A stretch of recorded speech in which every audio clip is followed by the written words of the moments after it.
Hey, welcome to the channel. We hope that you enjoy today's stories and check out the chapters on the video to see all the stories for today. But before we get into this video, subscribe to the channel and hit that bell icon to get notified when we release a new video. So let's get into the video.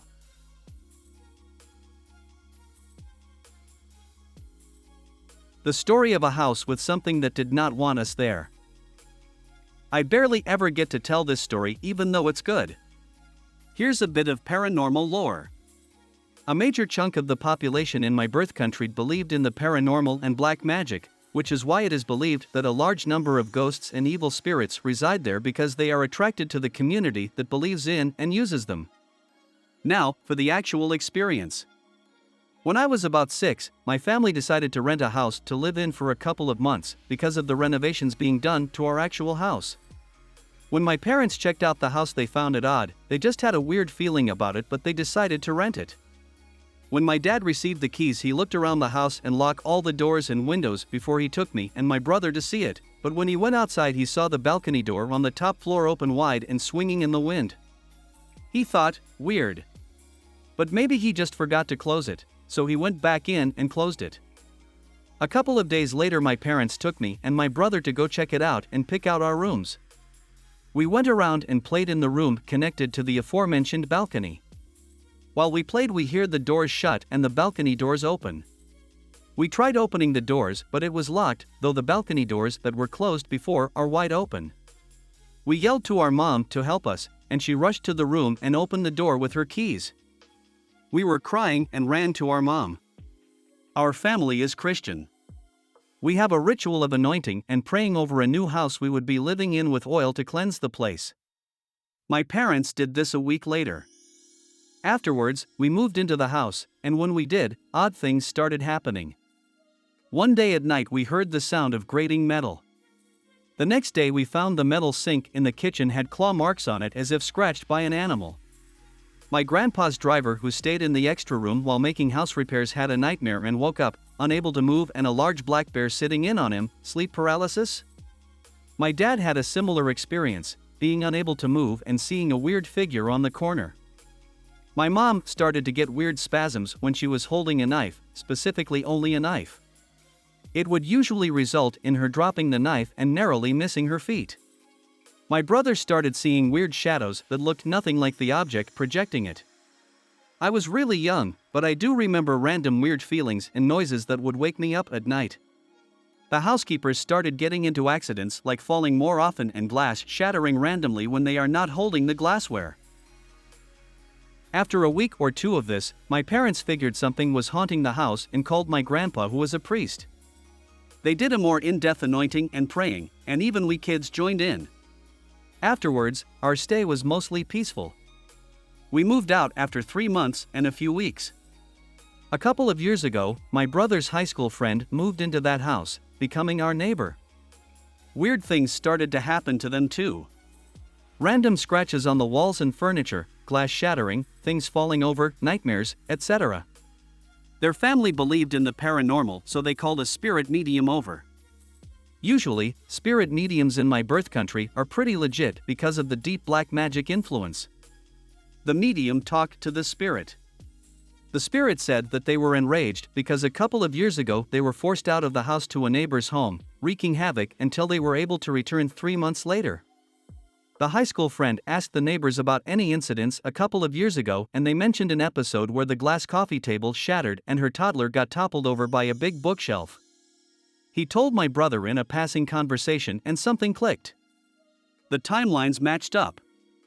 During our stay, the spirit was forced out of the house due to our right.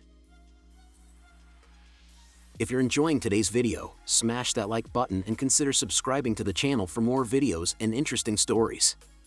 Now let's get back to the stories of our lives. My experiences at the Hawthorne Hotel.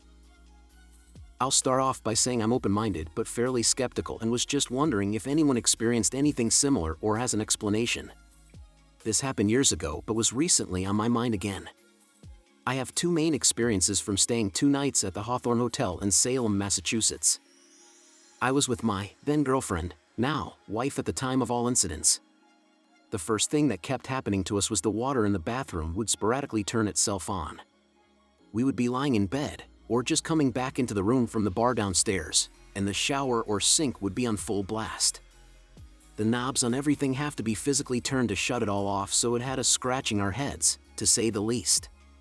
It ended up freaking my wife out so much that when it happened throughout the night, she woke me up to go turn it off, lol.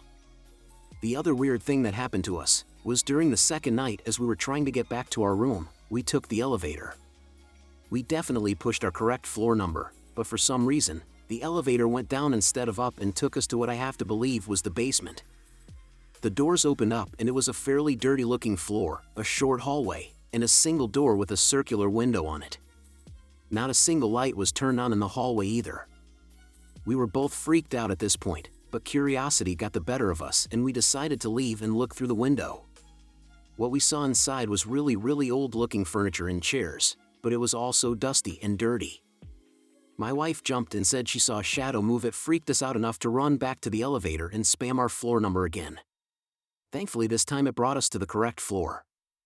I don't really believe in many paranormal things, but I don't really have an explanation for what we experienced in that hotel.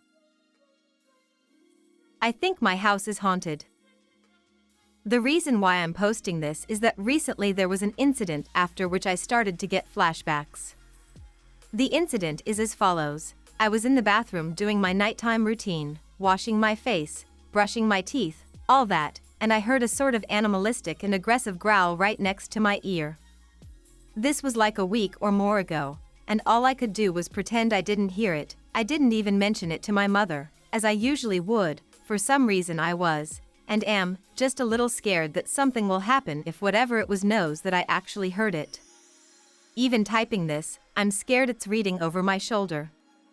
This brings me to the next point. We're in a Spanish-speaking country, even if it were reading over my shoulder, assuming the other side works like ours.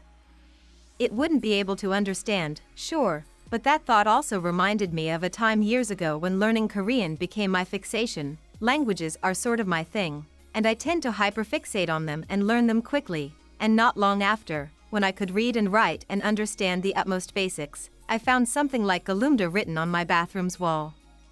It looked like someone had just ran their wet finger through the tile.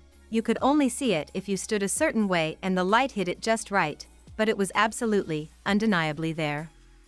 I didn't clean the tile for days, just to make sure. Keep in mind I was just learning. I had no idea what that meant, and still don't. I remember I googled it back then and it came to something like it's okay, but we all know that Google Translate can't be trusted. This incident particularly bothers me. If anyone here knows Korean, can you tell me if that's even a real word?